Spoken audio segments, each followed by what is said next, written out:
All right, let's do some impulse momentum problems. Four problems. I'm going to walk through it. It might be a little bit long, but you can skip ahead if you want.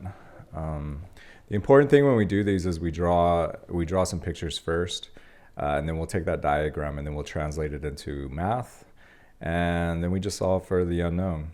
So in this situation, we got a point, this kilogram golf ball initially at rest. So it's initially at rest. That means the velocity is 0 to begin with.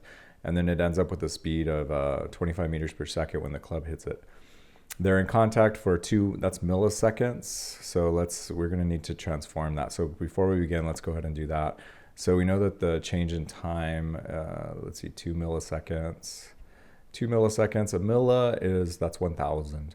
So we have 1,000 milliseconds in 1 second. So we get 0.002 seconds. So I'm just going to cross that out and just put 0.002 seconds. So we're getting everything in standard. I got kilograms, meters per second, and seconds. And what we want to find is the average force. So what we're going to be dealing with is the impulse. But let's start with just a picture. So this is what I suggest you do every time. So I have this object, it's a golf ball, so it's nice because it fits. It's initially at rest, it's mass, I'll go ahead and label that. So 0.045, I know that looks like a 9. The software does that, it'll squeeze it together. Kilograms, and the initial velocity is 0. And then I'm just going to draw a little box around it.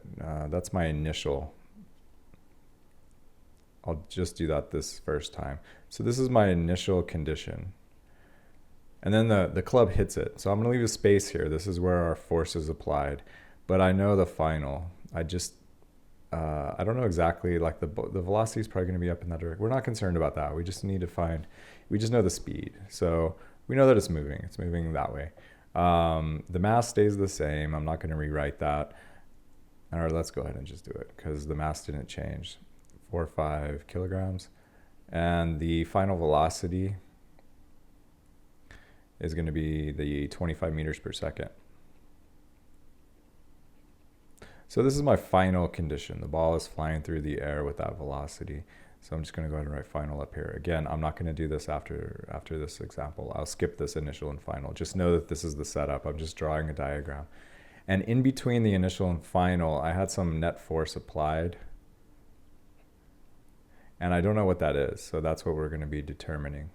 Oops, I don't know why I put 3. I don't know what that is. But I know that the change in time that it was applied is going to be 0.002. Okay, so this is our setup. I suggest you do this every time, and now we can just take it straight into math, because I know that my initial momentum here, plus the impulse that's applied is equal to the final momentum. So now if I knew, like the change in momentum, I could use that. This is impulse, so impulse is also, force times the change in time. So we just work with whatever we have. So mass and velocity, I have the mass times the initial velocity plus, and impulse we're going to put in terms of F, the net force, and the change in time, and that's equal to the final momentum, which is mass times the final velocity. And our target variable is this. So let's go ahead and I'm just going to move everything over. So we get the net force times delta T is going to be mass times the final velocity minus the mass times the initial velocity. I just subtracted it from this side to move it over. I remember we're trying to solve for the net force. So I would divide by the delta T over on this side. So I get the net force is going to be, I have an M and M, so I'm going to factor that out. It just makes there's no reason to repeat the variable. It makes it a little easier. You don't have to, but divided by the delta T. And that's it. I know all of these values. I can now just substitute them in. And when you do that and put it in the calculator, you can do it all in one step. That way you don't make an error. I find that the net force applied is going to be 1.125 newtons. if I did my calculation correct. All right, that's problem number one. Let's go to problem number two. Problem number two, so now we're dealing with a baseball. So we have a baseball, it has some mass. So the velocity of the pitch ball, magnitude of 40. So it's being pitched and then it's hit by a bat and it comes 55 meters per second in the opposite direction. We want to know the change in momentum, and it says and of the impulse, but I know that the change in momentum is the impulse. Remember, impulse is equal to the change in momentum. So we're just finding the same thing. So we'll do A, and then B, we know how long it's in contact, so then we'll get into the average net force. So let's go ahead and set up our diagram. So we start with our initial. The ball is being pitched, so it has some velocity, and we'll just say that it's going in this direction. Its mass is 0.15. Oh, look, we got milliseconds again. Let's go ahead. It's the same, so it's 0.002 seconds. Everything else is in standard units. So our mass is 0.145 kilograms. The initial velocity is 45 meters per second. And I'll draw a box around that. That's my initial condition. The ball is flying to the right.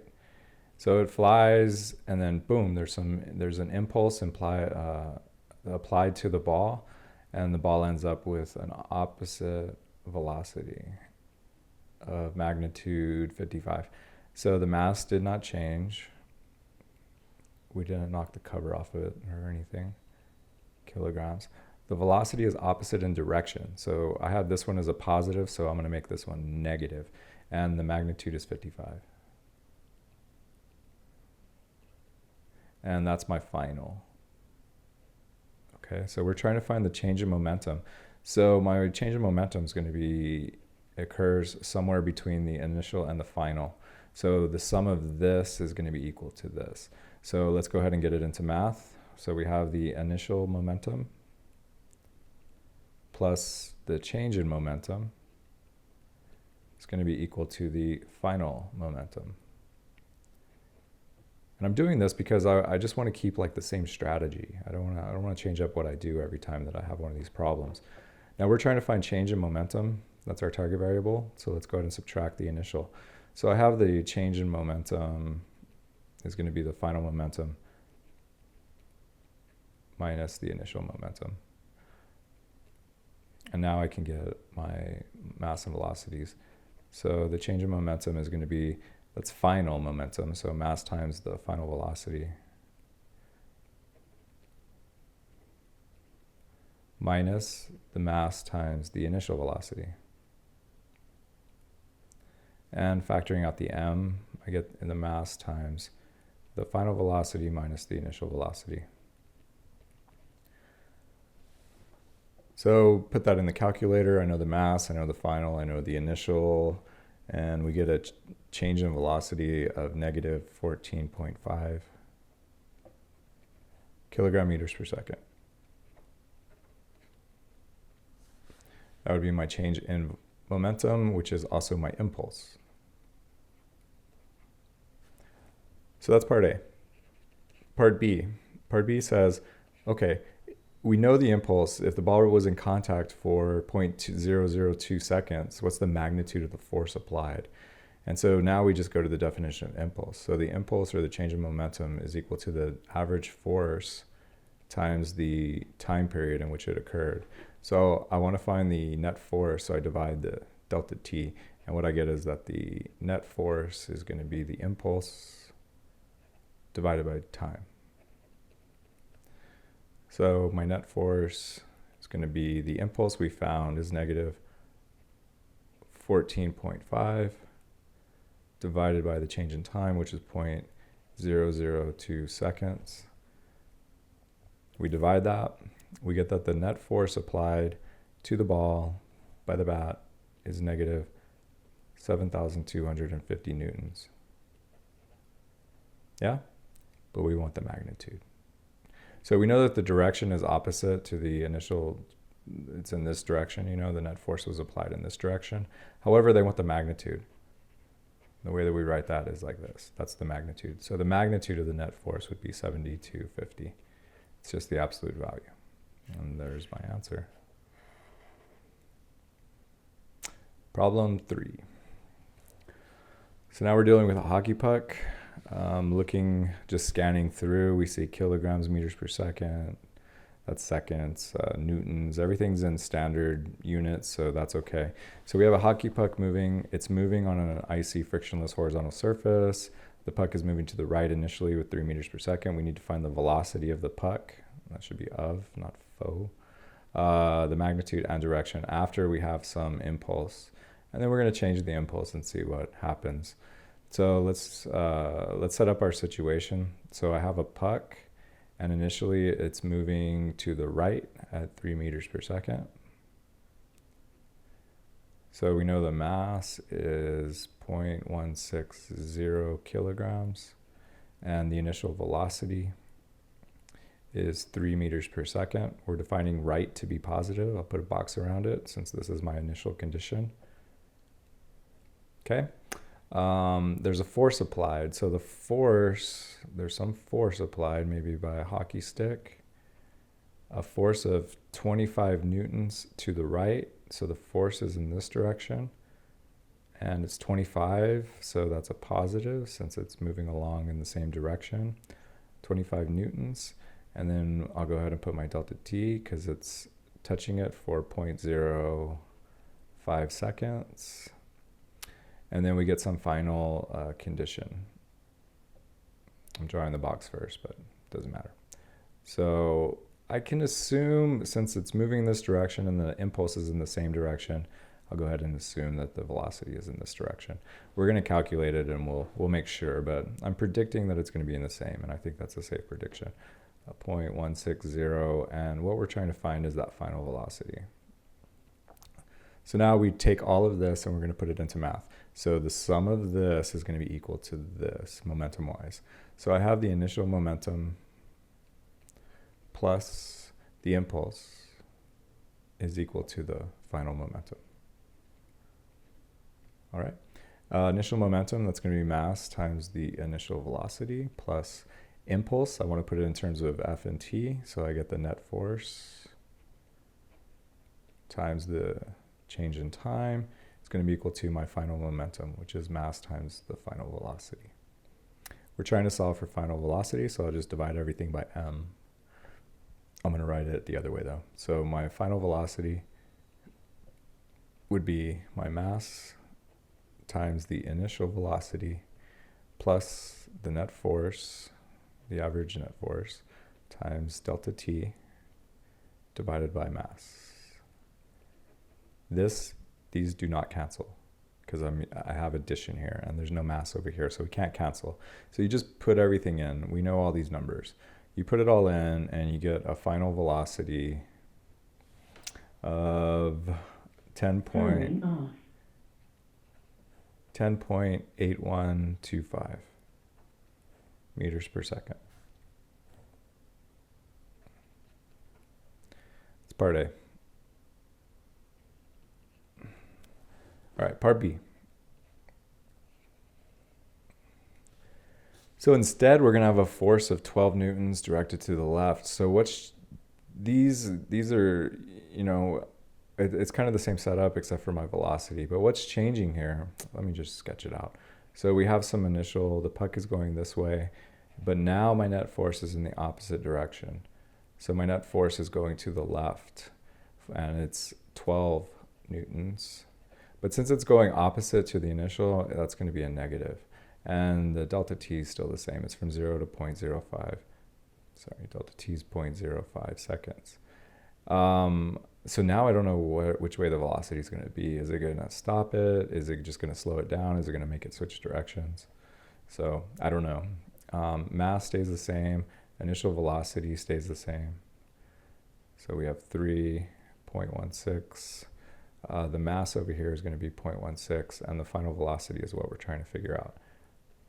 So same setup. The only thing that changes is the net force and the direction of it. So I'm going to go ahead and skip all the way down to this piece because I already have it. So my final velocity is going to be the mass times the initial velocity plus the net force times delta t over m. So this is why it's useful. I kept this all in variables.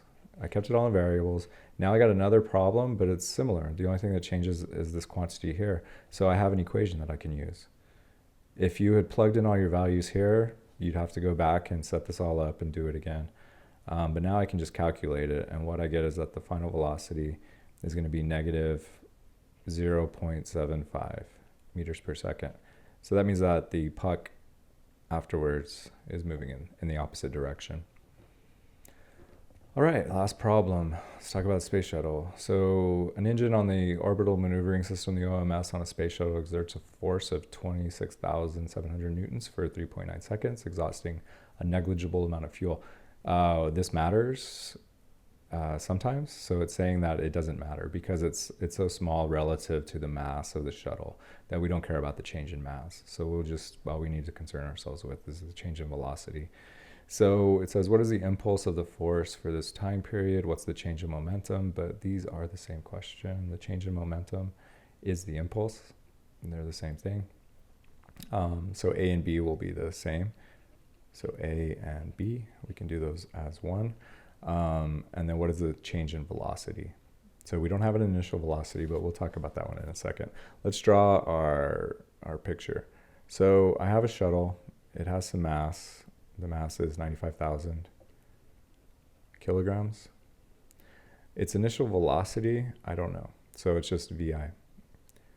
It could be sitting still or it could be moving. I'm not going to draw a velocity arrow because I don't know what it is. Okay, and then we have some net force. So I have a net force,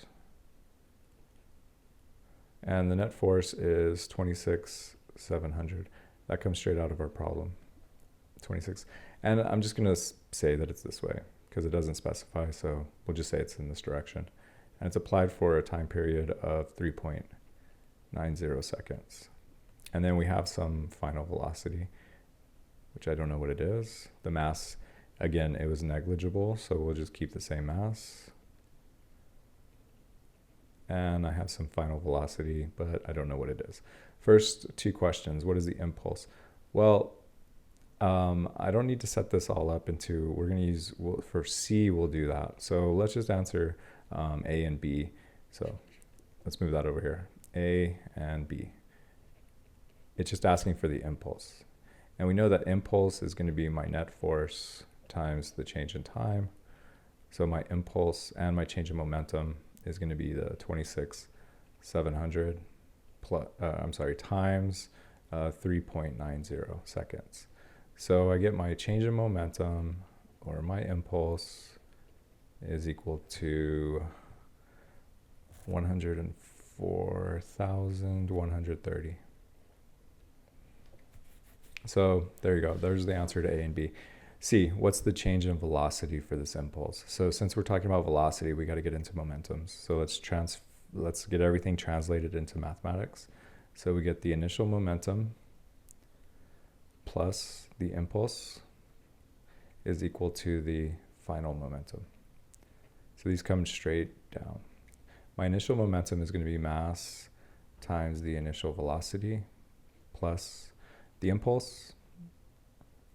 I'm just going to leave it in J. I know what the value is, so plus the impulse is going to be equal to mvf.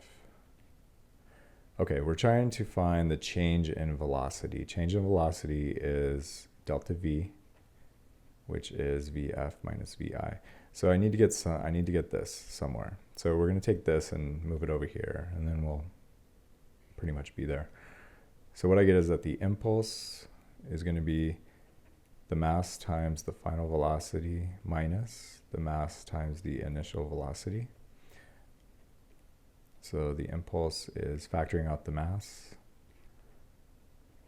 Vf minus Vi. There's my change in velocity. So I divide by m. So my impulse divided by the mass is equal to Vf minus Vi, which is, that's change in velocity. So I just plug in my impulse and my mass of the shuttle, And I get that my change in velocity is going to be 1.096 meters per second. There you go. So this strategy kind of works for all these momentum problems, whether or not you have an impulse. So, if you didn't have an impulse, that would just be zero, and then you get conservation of momentum, and you just work from there. Occasionally, you can take a shortcut and just work with momentum, or change momentum, or impulse, forces, time, whatever you need. This always works. Yeah? Okay, that's it. Have fun.